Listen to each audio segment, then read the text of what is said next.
My name is Morgan Canaday. I am your current president here at GAR, and I am lucky to be joined on stage by three of my favorite industry professionals. So I'll give them a minute to introduce themselves. I guess Favorite. I'm first. Favorite. I like that. Tigo Venturi. I am a broker with Real Broker. Been in the business since 2006, and I've been on the Southwest MLS Board of Directors since 2013, something like that, 2012. Been the Swimless president twice, and have been very involved in everything going on with this. Really over the years, this is. I know for a lot of folks it was kind of a surprise, but this has been going on in the background for a long time, and we're finally here, and now we have to figure out how to make it work. So we'll go through everything so you can move on with your business and take care of your clients. My name is Jen Cody Martin. I'm currently the GAR treasurer, and I've been in business. I've been licensed since 05, a QB since 08, and I own my own brokerage, Gold Key Realty. I'm going to be talking about the forms today, and I've been on the forms committee on and off for the last 10-ish years, so I feel like I'm pretty well versed. I was in those conversations, and I see a couple forms members here too, so that's kind of my specialty for today. I'm Christine Marin Taylor. I'm the Senior Vice President of Lending at Cross Country Mortgage. I have been in the mortgage industry since 2003. I'm actually here just for looks. Looks and lending. A few disclaimers before we get started. The first of which, none of us here on this stage are attorneys. So although we're doing our best to help and educate you guys, I just want to make clear that nothing that we say should be construed or perceived as legal advice, and that you and your brokerages should be speaking to your own legal counsel about how you're going to adapt and change your business practices based on this settlement. Second disclaimer, we are also not your qualifying broker, except for maybe Jen. But so the ABs in the room, please make sure that you are communicating frequently with your QBs to ensure that the business practices that you are planning on instituting in your business align with those of your brokerage. Next is our antitrust compliance policy. There is a QR code in your packets to link out to that full policy. This is kind of a breakdown of things that cannot be tolerated. We are in this whole situation because of a perceived antitrust violation. So today, both us here on stage, and I will remind you again before we open it up for Q&A, that we have to have a zero tolerance policy for that. So what we are talking about today, we're going to talk about how we got here in the first place, kind of a 101 overview on the settlement, rules changes, forms changes, and what that means for working with sellers and buyers. So how we got here. As Tigo referenced, this specific lawsuit, class action lawsuits, regulatory speculation has been going on for 2 decades now. And all of that transpired into a jury finding NAR and several brokerages guilty this past fall. We would have had to pay $1.78 billion. And there were some choices at that point. We could have paid that. We could have tried to appeal, though with the antitrust case, it would have been over $5 billion to appeal that verdict. They would have NAR and the defendant would have had to put up a over $5 billion bond to be even able to appeal. Correct.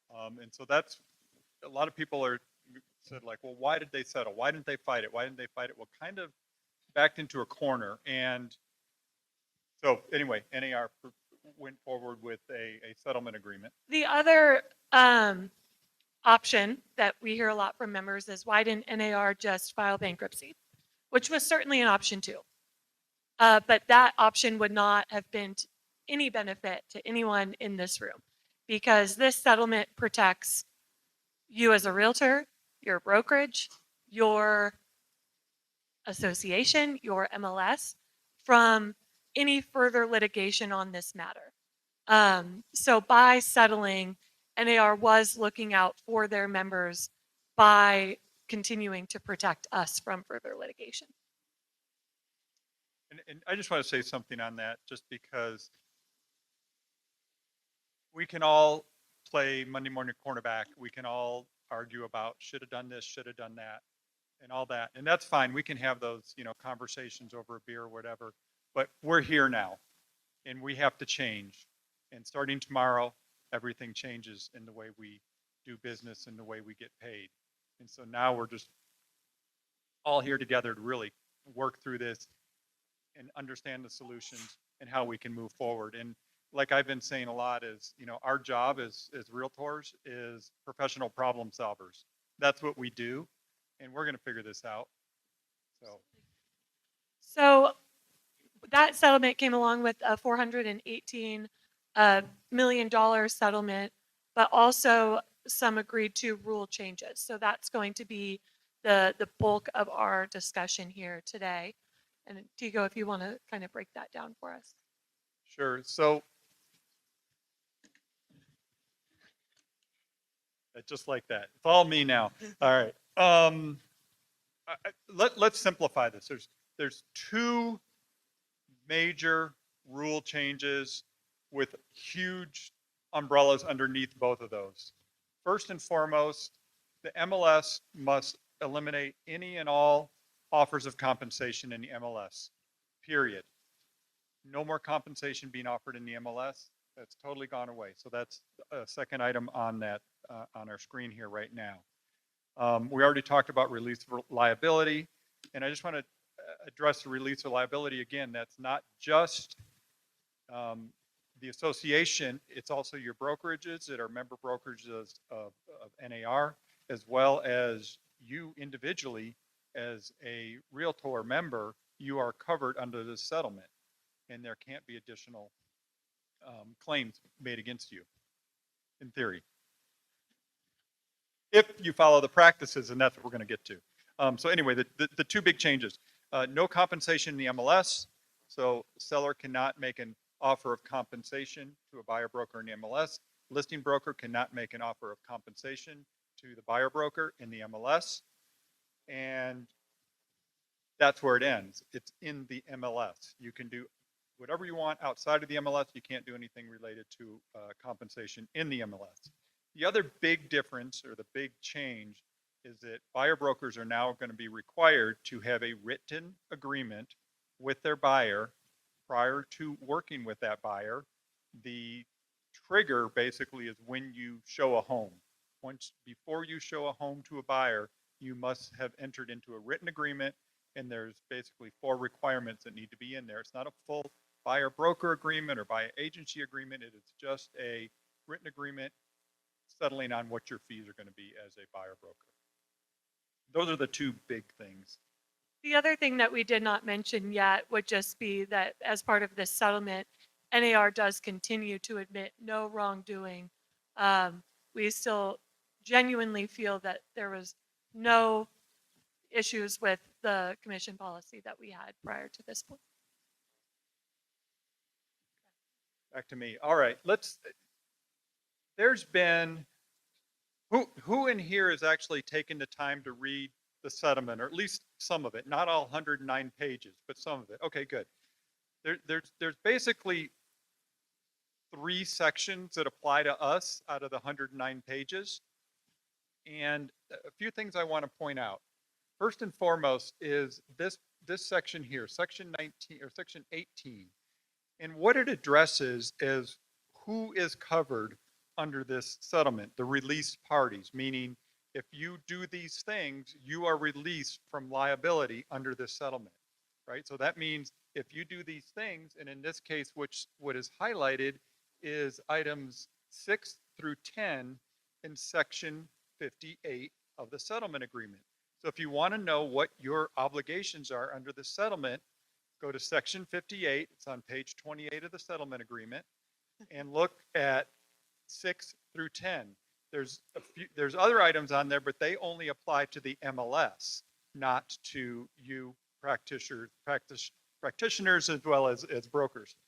Now go to the next. Oh, you handed it to me. Falling down on the job. I know. This section here is actually what you get by agreeing and following the practices in the settlement, which is you get release of liability, and you can't, the attorneys can't come after you later, once you've been released from this thing. So I just want to bring that up again. You can go and read it, and it's a lot of legalese, but basically you are covered as long, again, as you do and exercise the practices and the changes and the rules that are going to be talked about next.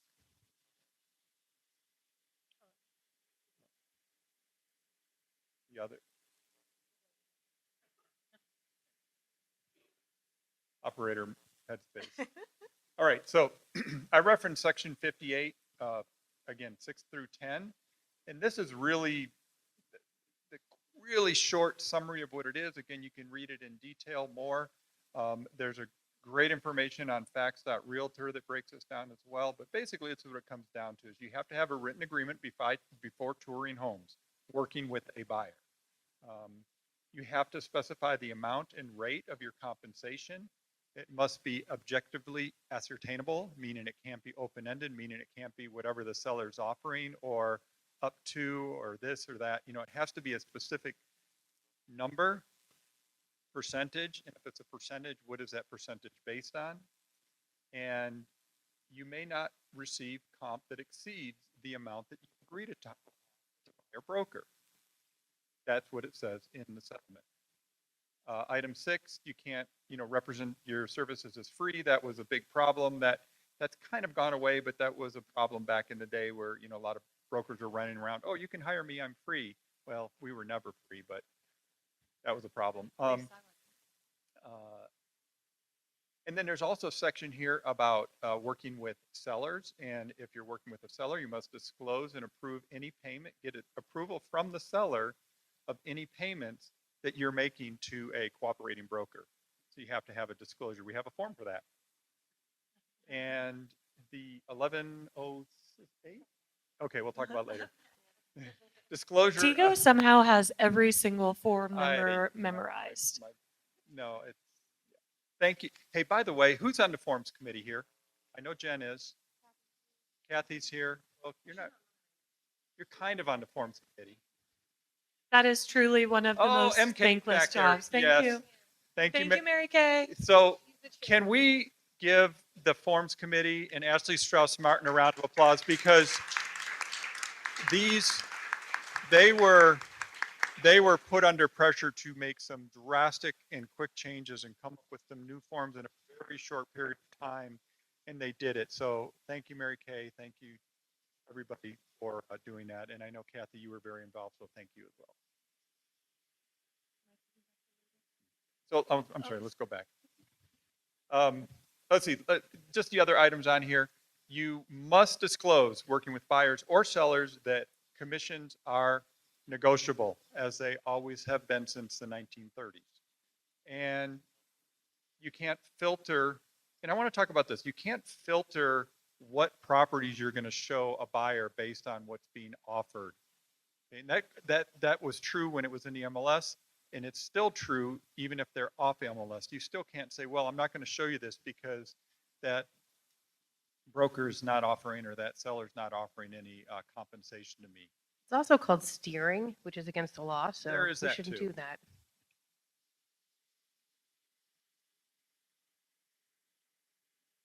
Speak into the mic. Okay. All right. I'm going to go through this quick, but also that's supposed to say section 58. That's a typo. These are all the things that are required of the MLS.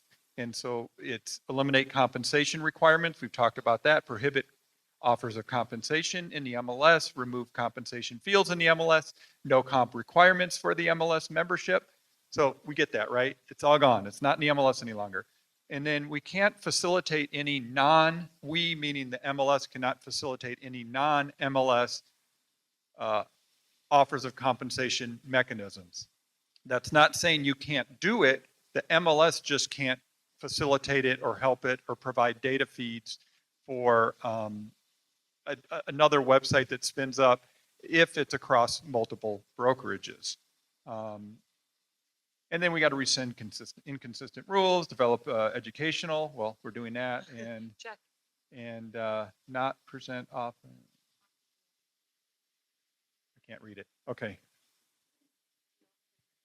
Oh, not prevent. There we go. We can't. So we cannot prevent off MLS compensation offers. We, the MLS. Thank Correct. you. Thank you, Sandy.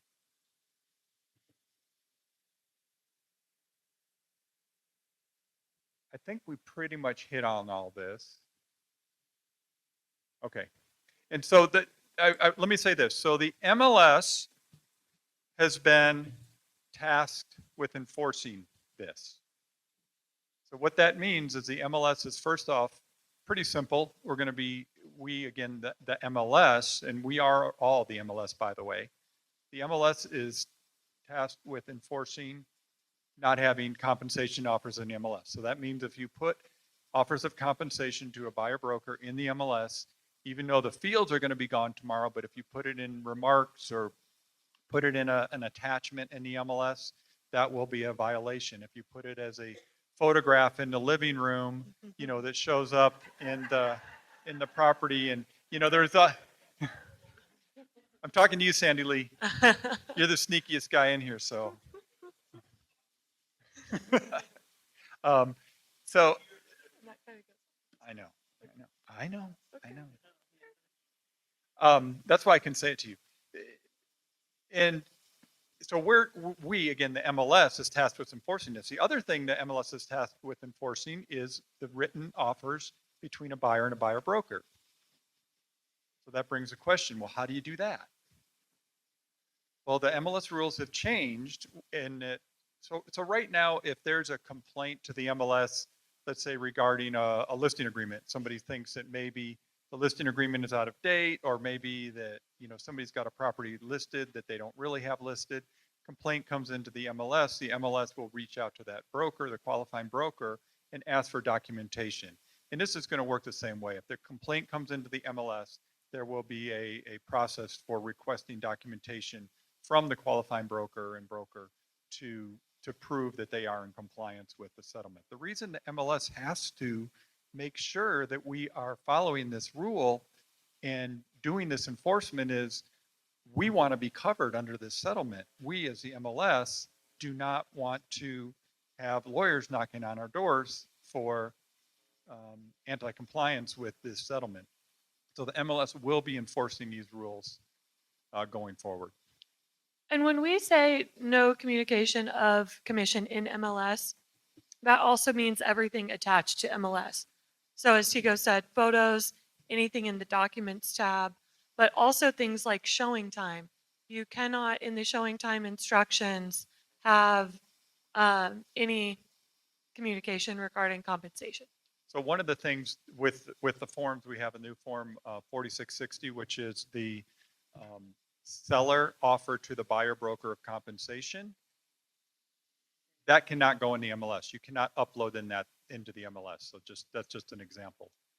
This is a great opportunity for any QBs or any associate brokers to have conversations.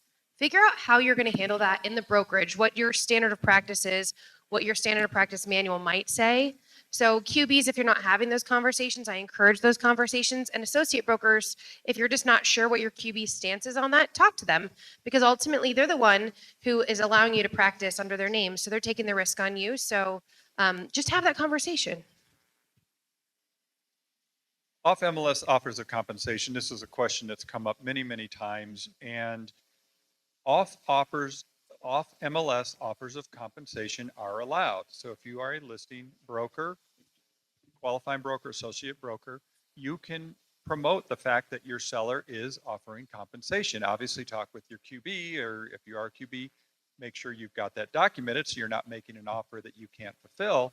But yes, you can offer compensation. It just can't be in the MLS. It could be on a sign writer. It can be a website. It could be whatever. Now, you can't commingle between brokerages. That is a problem. Well, at least let me put it this way. The MLS cannot support a website that commingles offers of compensation between brokerages, if that makes sense. And just one note on here, says how are offers of compensation enforced? Well, it's a contract. It's not enforced by the MLS any longer. You know, one of the one thing the MLS that had an enforcement on contractual items, which was compensation. You as an MLS member, you list a property. By being an MLS member, you put a compensation in there. You are agreeing to unconditionally pay that compensation, and it's non-negotiable, right? That's gone away. And you as a buyer broker that's, you know, selling a listing out of the MLS, by being a member of the MLS, you are guaranteed to get paid that amount. That all goes away. It's a short way of saying that you better have something in writing on how you're getting paid, because MLS is not in the compensation business any longer. That, not to step on the toes of QBs, but I would highly encourage anybody who has a pending offer right now, I would encourage you to print out that MLS showing the offer of compensation, because that will not be there tomorrow. So if it matters to you and you don't have any of the forms we're going to talk about later, I highly encourage that you document it. But again, I'm not your QB, so talk to your QB. We did that yesterday. Seller assistance. Let's talk about seller assistance. So if you've looked at the new listing agreement, 1106, yeah, 1106, new listing agreement drastically changed. One of the things that changed is there's a new section about seller assistance or seller concession offered. We have a field in the MLS. We've had the field in the MLS for a long time that said seller. We are not going to take any questions until the end, Ken. Thank Okay. you. Yeah, we're going to try to bang through all this and Sorry about hopefully that, answer guys. questions. Come on, Kent. Well, there were a few going on. I would didn't say know where you were at. 99% of your questions will be answered in this presentation. So write your questions down. If we don't get to them, I promise there will be plenty of time for questions at the end. If you have to leave early, contact me directly and we can figure that out. And I missed that part of the meeting because I was a parking lot attendant. Yeah, shout out to our parking Yeah, guards, good guys. job, Thank parking you, guy. Kent. Um, CEO by day, parking attendant by afternoon. Gotta love it. Moonlighting. Seller assistance offer. So in the MLS, there is a field, you guys probably already recall, it says seller assist, I think it's abbreviated, offered, yes, no. That field is still there and it is going to be there tomorrow. It has not gone away. Seller assistance or seller, concessions, and that's the problem. The word compensation and concession, boy, they're close. But they're different. They're very different. And what this is, if you're going to offer a seller assistance, you can do that in the MLS. You can offer a concession, a seller concession in the MLS. And again, it's, you know, a yes/no field. And the most important part of that is it cannot be specified to be for buyer broker commissions. It can only be for the buyer, and the buyer gets to decide what they get to do with those concession monies. And of course, it all has to be negotiated in the purchase agreement.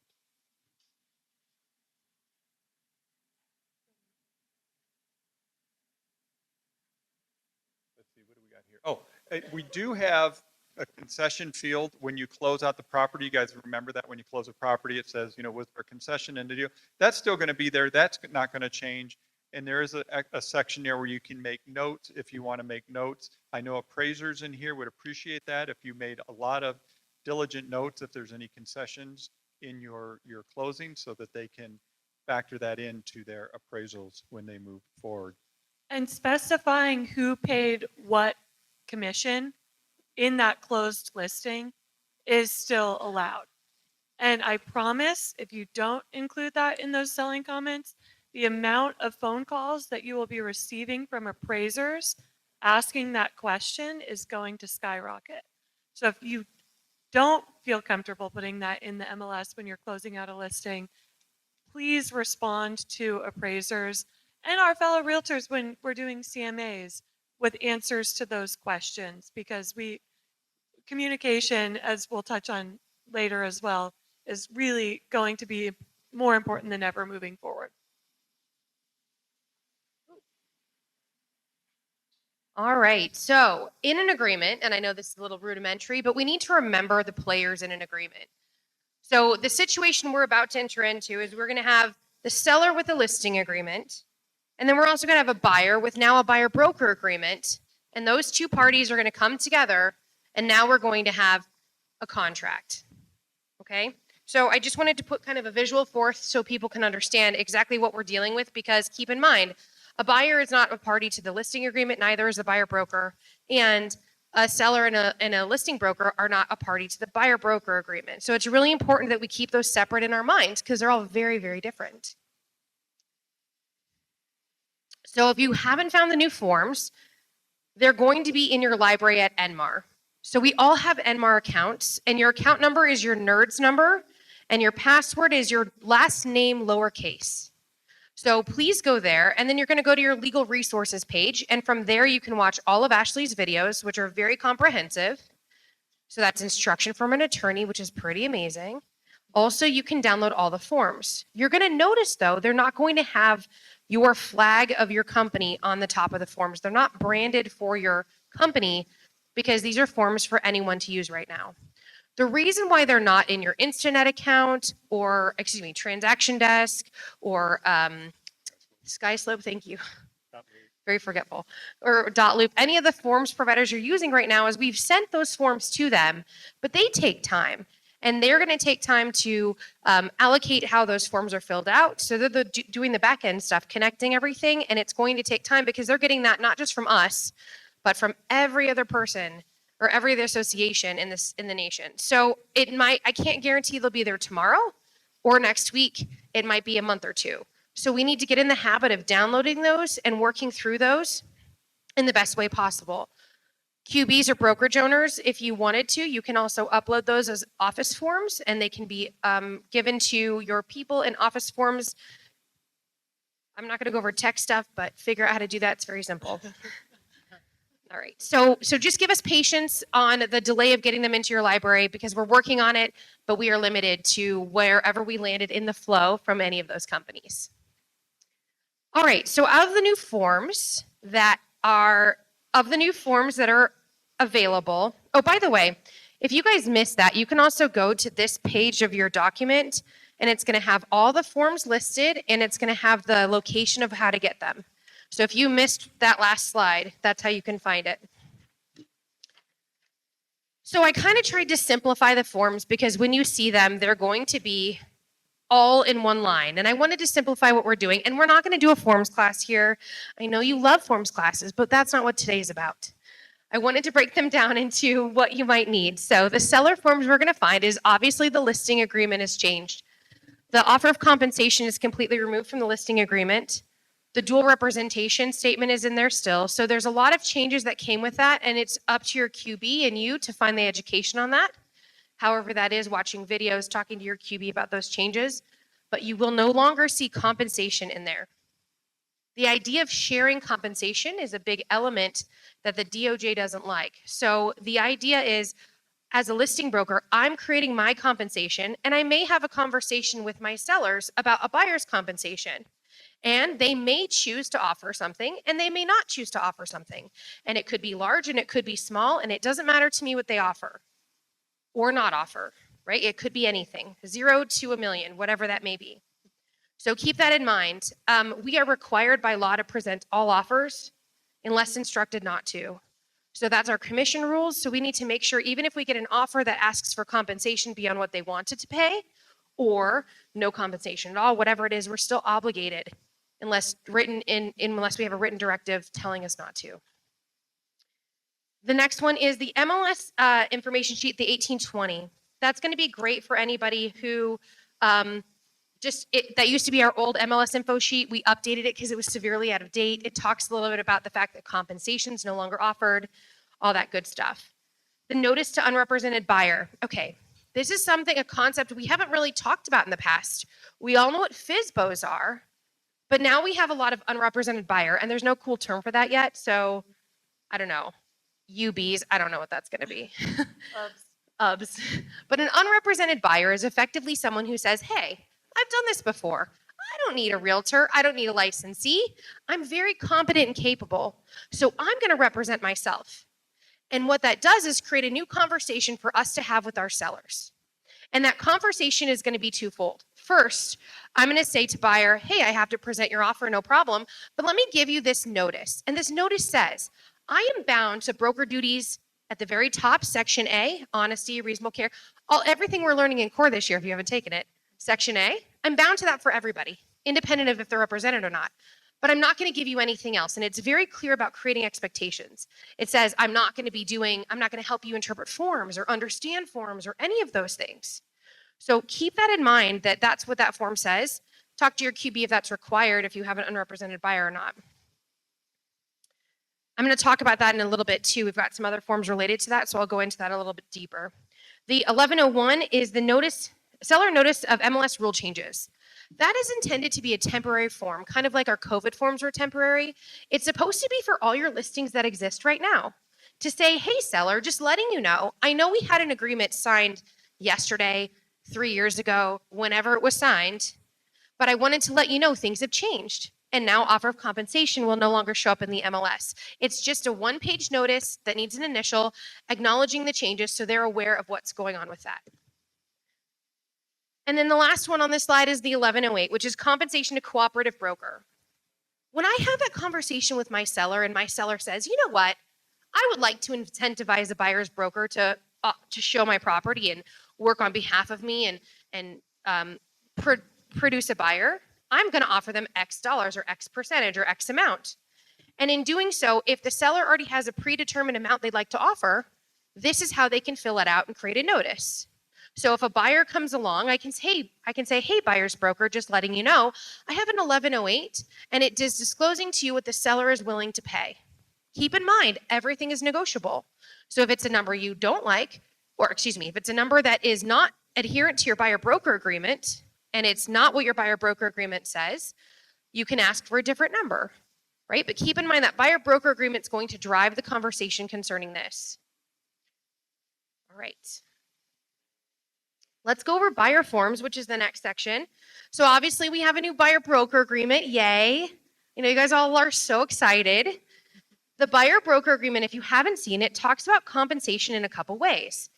So definitely review the buyer broker agreement. We took out some obligations that used to be in there. So an obligation of we're going to find you a lender, those kind of things were taken out because sometimes buyers are coming with lenders and they don't want us to do that. So a lot of those are now permissive statements, not obligations. We created a short form, and I know there's a lot of groan about the short form. That's 1206A. So it's a buyer broker agreement short form. It has a lot of the same elements as your buyer broker agreement, but the main difference is that you're going to find that it was intended to be used for a temporary status. It was intended to be, hey, I'm going to show you 3 houses because I just met you online and I don't know if I like you yet. And the reason why it's shorter is because we've heard from you guys that you really wanted a one-pager. But let's get real. We are in a litigious business, and we're required to disclose broker duties before any written agreement. So there's no way we could have written one pager. It would have been at minimum a 3-pager. So what we did is we parsed down as much legal information as we could to make this as tiny as possible. And I know it's not the ideal 1-pager, but at the same time, y'all, we had to make sure that we weren't encouraging you to do things outside of your scope or break real estate commission rules and laws. So the whole point of that was to make it more efficient for you. Can I just a note on that? Both the 1206 and the 1206A meet the requirements of the settlement. We're having a written agreement with your buyer prior to showing them homes, just so you know those forms do meet that. And so if you do get asked, where's your buyer broker agreement? If you're using one of those, you're covered. Thank you, Tigo. Yeah, and so the intent is, and this is a QB level discussion. And so QBs, you decide what your standard of practice is. But the intent from the forms committee was the 1206A would be for those onesie, twosie showings, the showings where we don't know if we want to dance with you long term or not. And then when you decide you want to be with that buyer long term and you actually want to have a longer commitment, then you do the 1206. And the reason why is because it has more legal veracity to it. And but again, that's a QB question, and your QB can decide how they want to manage that. But that was the original intent. It's like dating, yeah. 1206 means we'll go on a couple dates, but 1206A is we'll go on a couple dates, but 1206 means let's do a long-term thing. Yeah. All right, Form 1102. Thank you, Gene. Yeah, Gene's got the examples. Is the buyer notice to MLS rule changes. So again, this is a QB. It's an info sheet saying rule changes have changed. QBs can decide if they're going to be requiring that or not. Form 5115 are the buyer broker agreement termination addendum. So this is saying, okay, we signed up for a long-term thing, and then I realized you're crazy, or you have no money, or whatever it may be. And in that situation, I'm going to say, thank you for all that time we spent together, but next. And I'm going to give you the 5115, which terminates that agreement. So it's just like any other, it's a specific, it's basically it's saying that you're relieved of your specific performance to go through with that contract, okay? Form 5116 is buyer broker compensation addendum. So this is an addendum where I can ask as a buyer's broker, the seller, this is an addendum to where I can ask for compensation. This is not the preferred method to ask for compensation. We're going to talk about that in a second, but you can ask for compensation through this. I'm sorry, I just blanked out. Yeah, I said the wrong thing. yeah, Hold on, I got it. I'm sorry. I'm pregnant, so I'm not as smart as normal. baby brain. Okay, I'm sorry. I'm sorry. This is an amendment to your buyer broker agreement. I'm sorry. This is an amendment to your 1206 or 1206A. The intention of this is when you go to a builder, or if we get into a market where we have buyer broker bonuses again, and those buyer broker bonuses might give you a different number. Because keep in mind, you're bound by the number, whatever you put in your buyer broker agreement, you're bound to receive that amount. So this is a way to change that if you're in a situation to change that. So let's say you asked for X and the seller's only paying Y, which is less than X. At that point in time, your buyer doesn't have money to do the same. It can also revert that back down. So just letting you know. Questions at the end, I'm sorry.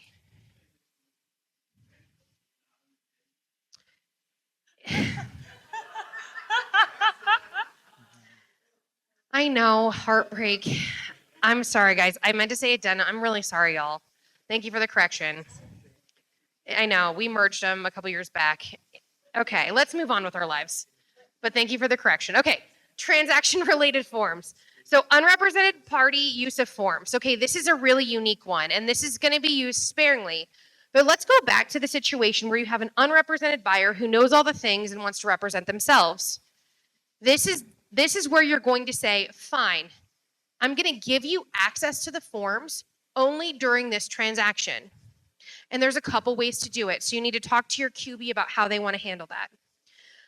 I know this causes a lot of angst for people, but the intention behind it was, we are not attorneys.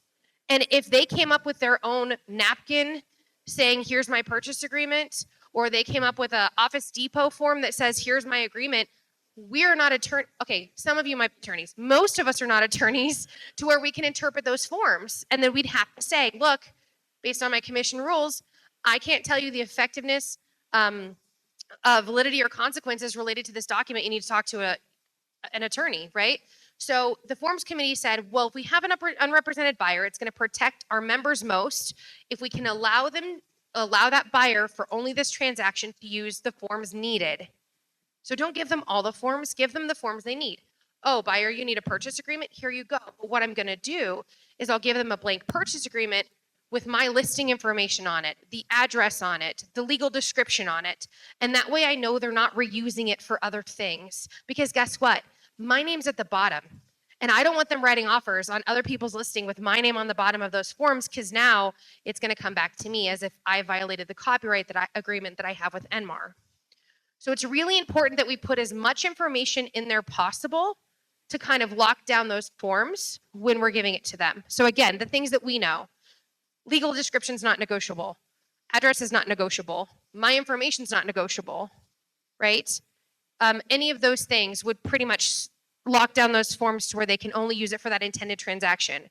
And again, I'm not your QB, talk to your QB, but I would highly suggest that before you send them any forms, you get this 1208A signed saying, because it says to them, I'm giving you a legal affirmation. I'm not going to use this for any transaction other than 123 Apple Street, whatever house you have listed. So talk to your QB about that. Okay, so, one thing I forgot to mention in the seller forms and the listing agreement, we have a new section for compensation concerning the unrepresented buyers. So if you do have an unrepresented buyer come to you, and let's say you work in a small town or far away, let's say you work in Abiquiu and there's nothing really close to that. To show that property, you're going to have to go a long distance, possibly put a lot of time or energy into that. And this is a great time to talk to your seller saying, I know that's working on behalf of you, but what do you want me to do in those situations? Because I'm going to be putting more out there to get this buyer to come to make an offer. I might want to change my compensation amount or maybe not, depending on what it is. Here in the metro, we're very lucky. It's not that hard to jump across, town for, takes 30 minutes typically to get anywhere. It's not that hard, but keep in mind, you will have extra work that may burden you with an unrepresented buyer, and you need to have those conversations with your sellers because it's a conversation between you and your sellers. Also, talk to your QBs about their policy concerning this because your QBs may have a specific policy or directive concerning a compensation related to that. Okay, the 2301 buyer broker comp third party beneficiary form. This is the form that I'm going to use when I'm writing an offer, and I'm not really sure if they're offering compensation or they're offering compensation I didn't like, right? It's not adherent to my buyer broker agreement. At that point in time, I'm going to submit with my offer, or maybe before my offer, whatever your broker's policy is, the third party beneficiary form. And this is just saying, I'm asking, as someone who's not a member of this transaction, I'm asking for funds from someone who is a member of this transaction, the seller, right? Because the contract is the seller and the buyer. So I'm someone who's going to benefit from this transaction happening. And so I'm asking for that compensation. And here's where I'm going to outline whatever my compensation is as determined by my buyer broker negotiations and or my standard of practice manual from my QB. Okay? All right, form 4660 is the seller compensation to buyer's broker. So this form is when the seller is going to say to the buyer's broker, here's what I'm willing to pay you. It's pretty cut and dry, guys. And then the form 2001 is broker notification of compensation. So this is a unique thing. So this is actually something that you would use under contract. And a lot of title companies here actually ask us, hey, who's getting paid what? How are they getting paid? This is a form for us to give to them to say, here's how we're getting paid. Maybe I'm getting X amount from the buyer and Y amount from the seller. Or maybe I'm getting it all from one party or whatever it may be. It also is intended to be used with your lender because your lender needs to know, especially, and she'll get into this, I'm not going to get into a ton of detail, but depending on the loan type, it's probably going to be very important for them to know if we're getting paid and how we're getting paid. So we need to start putting that into practice. You don't have to use the form, you could do an email, but of course I love forms, so please use the form. All right. How we get paid. Okay, how we get paid, guys. This is what everyone's worried about. Okay, so in this first scenario, the seller to the listing broker, so the seller is going to pay the listing broker through the listing agreement. That has not changed. So yay for one thing staying the same. Buyer to buyer broker. So now we have that buyer broker agreement. So this is saying, hey, I have a relationship with you, buyer. I'm obligated to certain things. You're obligated to certain things, buyer, as in loyalty. Like we're going to stick together. And because of that, I'm going to get my compensation from those forms. Seller to buyer broker. So this is going to be if it's initiated by the buyer's broker, it's going to be the buyer broker compensation third party beneficiary addendum. And that's going to be basically saying, hey, here's what I expect based on my buyer broker agreement. I want to be very clear about something. We cannot be asking each other for their buyer broker agreements to make sure it's adherent to whatever they're asking for on this. The reason why is because that could be dancing a little close to the Sherman Antitrust. And it's also proprietary. Whatever any company decides to do and how they decide to negotiate is however that company decides to negotiate. And just like we don't ask about the listing agreement to verify that the funds they're giving us is what the listing agreement said, we cannot be asking for that either. Let me correct myself. Ashley said you can ask for it in writing in an addendum and the other party can agree or not agree, just like an appraisal or something like that. But just letting you know, it's not an expected thing and you probably will not see each other's buyer broker agreement because again, that's proprietary negotiations. And we can't sit here and keep sharing those things because that might be considered collusion, which is very close to Sherman Antitrust. So we got to make sure that we don't do that. Whatever our brokerages decide to do, and that's our policy, is how we should be adherent to that. All right, so then the seller to buyer broker. So I just went over that. I'm sorry, it's the seller's compensation to buyer broker. So this is when I've already pre-negotiated the compensation and my seller wants to pay whatever it is. This is how I'm going to deliver that information. And then the listing broker to the buyer's broker, it's going to be initiated with the listing broker with the seller's agreement. And it's going to be the compensation and co-op broker to broker form. So that's going to be something that is going to be talked about in my listing agreement most likely, and that listing conversation. And it's going to be signed by my seller as well. All right, so we love Ashley Strauss Martin, and she took a ton of time to not even just write these forms, but she also took a ton of time to make some amazing videos. And I know they're wordy and long, but again, she's an attorney. She knows way more than I do, and anyone probably in this room because she is an attorney. So please, I encourage you guys to go to the video explanations. If you have any questions, definitely go there because they're great resources. They're very detailed. And if you have any further questions beyond that, of course, you can talk to Morgan, but also she's got a hotline, y'all. And that's one of our realtor benefits. So call Ashley and ask her those questions. At the bottom of like the forms page of your handout is a QR code to access those 4 videos, as well as Ashley's contact info. Okay, we're going to reiterate the iterations again. So just talking about working with sellers, a couple things I want to address here is, again, under section, what is that, 8 there, is disclose and obtain seller approval of any payments other than, we just talked about that, right? If you're doing the 1108, you have to get a approval and disclosure from the seller that you are going to be sharing compensation. Broker commissions are not set. Okay, we've talked about that. And then again, we've already kind of covered the forms. Let's talk about working on behalf of the seller. We had a long Southwest MLS conversation talking about this. And if you are working on behalf of the seller, there's no requirement for a written buyer broker agreement because you're not working as a buyer broker. You are working on behalf of the seller. The definition of working with the seller is you're working for the seller. You're showing the home. And an example of that would be an open house. There was a lot of things being run around for a while saying that, oh, you're going to have to get a written agreement and everybody walking through the door at the open house. That's never been the case. I don't know where that came from. That's business strategy. So, yeah, I mean, that is not, again, as long as you are working on behalf of the seller. This is the crux of it, though, is as soon as you go from working for the seller to working for the buyer, let's say they don't like this house and they want to go see the house down the street. Now you've stepped across that threshold to working for the buyer, and now you need to get that written agreement. It's the moment that the intent changes. When you are no longer showing a house to market it on behalf of the seller as a broker of that office, then you have to get that buyer broker agreement signed.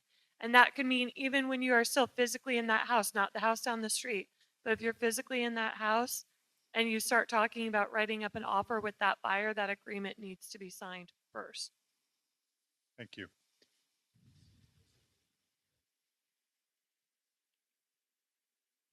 All right, so let's talk about working with the buyer. We've really gone through the requirements. I think pretty clearly, again, you have to disclose the amount and rate you're going to get paid. You have to, make it very clear. It can't be flexible and it can't be kind of whatever the seller's offering, anything like that. And so there's actually a whole definition on the FAQ page at NAR on this, on the website. And it's like, it actually gives a list of the things that are, working with the buyer. We know when we're working with a buyer, right? And why would we not want to get into a written agreement with that buyer, right? How many times have I heard somebody complaining about flaky buyers that just started ghosting them, right? Why wouldn't we want to get a written agreement in place with a buyer to make sure we're committing to them, they're committing to us, right? Now it's required. I want to make a very important distinction here. It's not a representation agreement. It's not a agency agreement. It is an agreement on how much you're going to get paid and that your commissions are negotiable and that your commissions are set and it's not going to change. That's the requirement of the settlement. Anything over and above that is not a requirement in the settlement. One other distinction I want to make. This is not a law.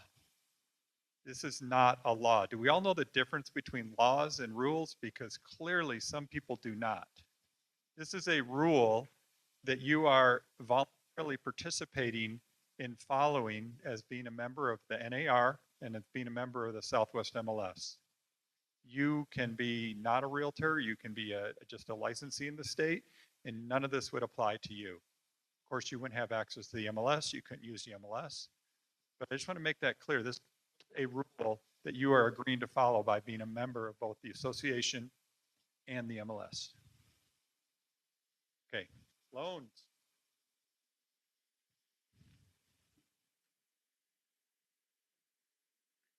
Told you what I was here for.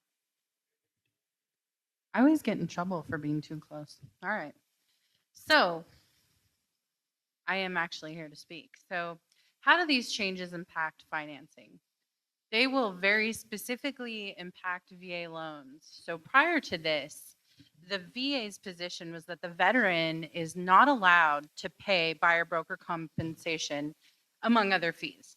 And so what they've done is they've done a temporary variance where they've lifted that restriction, and they're allowing the veteran to pay buyer broker compensation. The intention is just to kind of see where everything goes. Like, where is the dust going to settle? After some time goes by and real estate, brokerage market stabilizes, at that point, that's when they're going to come back in and make policies based on what's common and customary for the area. And so generally speaking, common and customary already exists in mortgage lending and it does change, like it's different in Santa Fe compared to here. So they're going to wait and see where everything settles, and then they will come out with a policy. All right. And so one of the other things that will go on here is that they're not going to look at the seller paying the buyer broker compensation as an IPC. So that's an interested party contribution.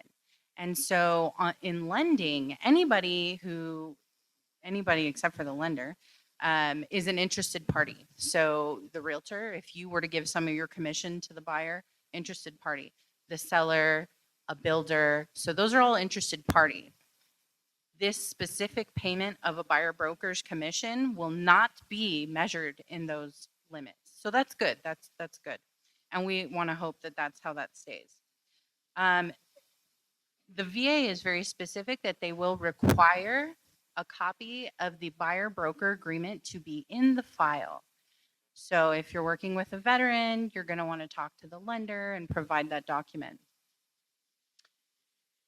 All right. And then as far as the other loans, we have conventional and FHA. They're all just kind of sitting on the sidelines like, we're just going to stay over here and watch what happens, because that's really where we're at. We don't know how this is all going to play out. So right now, the only statements they have made specifically is that They are not, again, going to count buyer broker commissions paid by seller as an interested party contribution. So we're not looking at it as a concession. Okay, so I wouldn't use that word. Concession is not the same as the seller paying buyer broker compensation.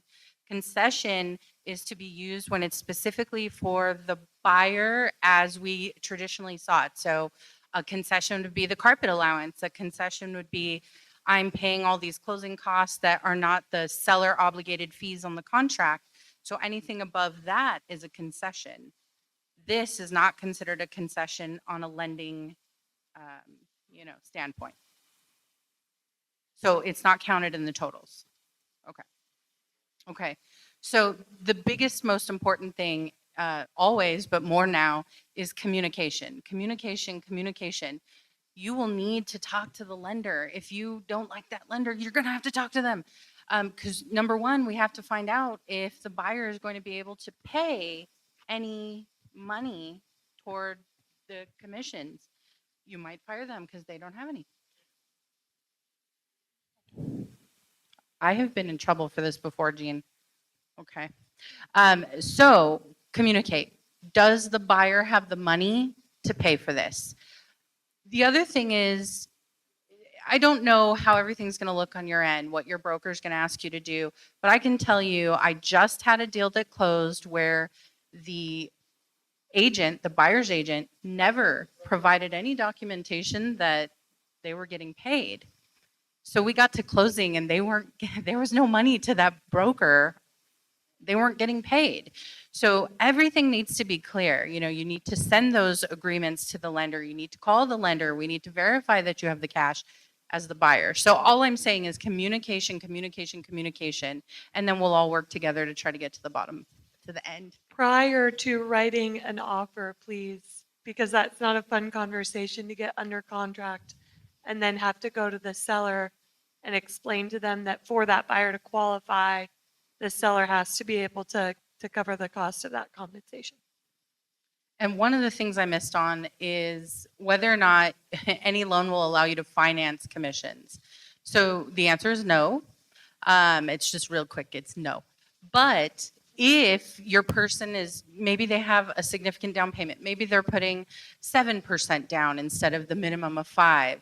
Well, in that case, yes, we could finance, 2% more and make their cash better.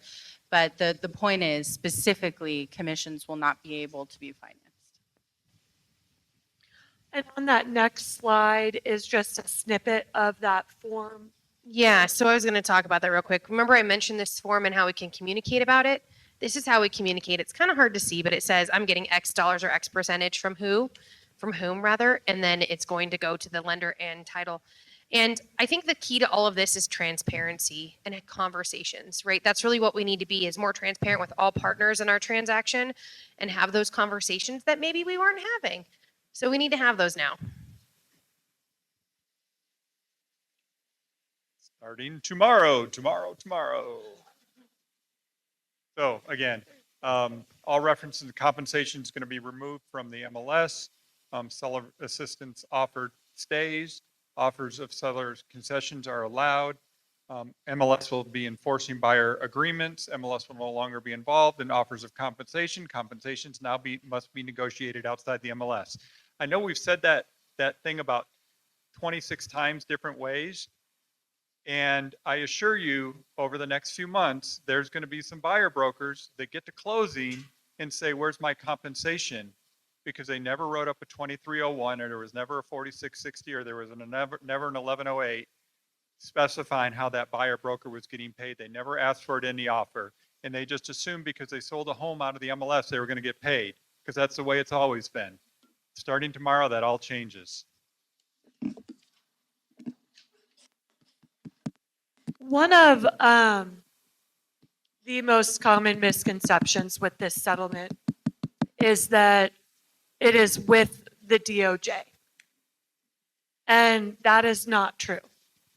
The DOJ still has the option to try to impose further rules and regulations on our industry.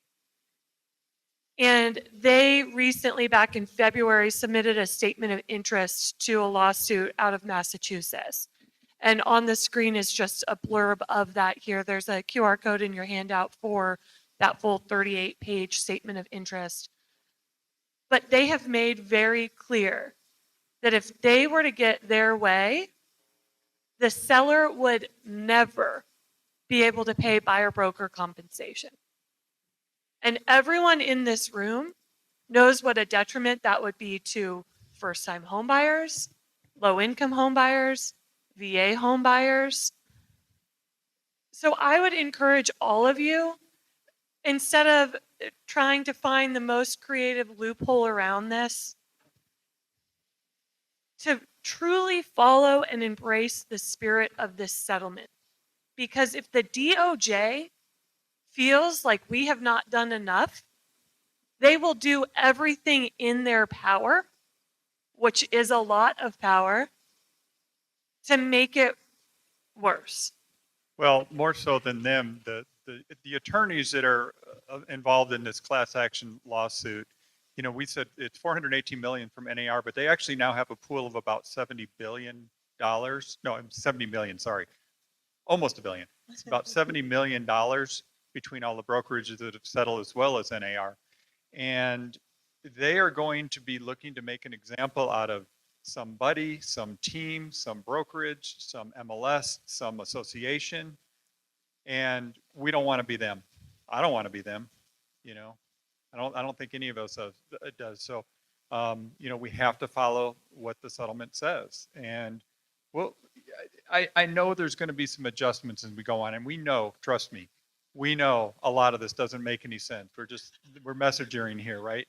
But we know a lot of the logic around this is backwards, and we get that. But this is where we are, and this is what we have to do going forward. Has anybody seen this since yesterday? Facts.realtor. Kathy posted it on the Facebook group. I think this morning. Yesterday, that they just updated this. Yes, was it yesterday? I guess it was yesterday.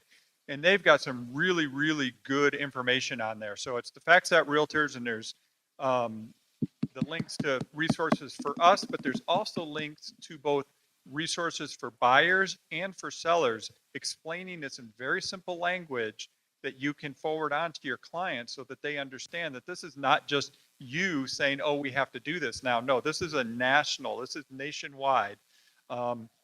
Speaking of nationwide, all MLSs around the entire country, all 500 or so of them, they are going to all be required to make these practice changes by the 17th. We decided to go ahead and roll it out on the 1st because we were ready to go and we just wanted to get it going. A lot of you know Santa Fe already started a few weeks ago. They've already made these changes, and they've already made some tweaks in their in what they have going on, and that's what we're going to be dealing with as we move forward here. So anyway, check out Facts.realtor. A lot of good information there. Between Facts.realtor and the GAR blog, if you have zoned out for the last hour and 10 minutes or forgot something that we talked about today, both of those resources are incredible. I have told GAR staff any questions that they get here, give them my cell phone number. I'm happy to. It wasn't on my 2024 business card or bingo card to be an expert in a nationwide settlement, but here we are. So if you have questions, I'm happy to help. Some of those I will relate to Ashley because I am not an attorney. Some of those, if you're an associate broker, I will relate to your QB if it's a business practice question. But if you're an independent human that wants the answers yourself, I can almost guarantee that between the 100+ FAQs on NAR's website and the incredible work that our communication team is doing here at GAR, I can almost guarantee that all of your questions are going to be answered there.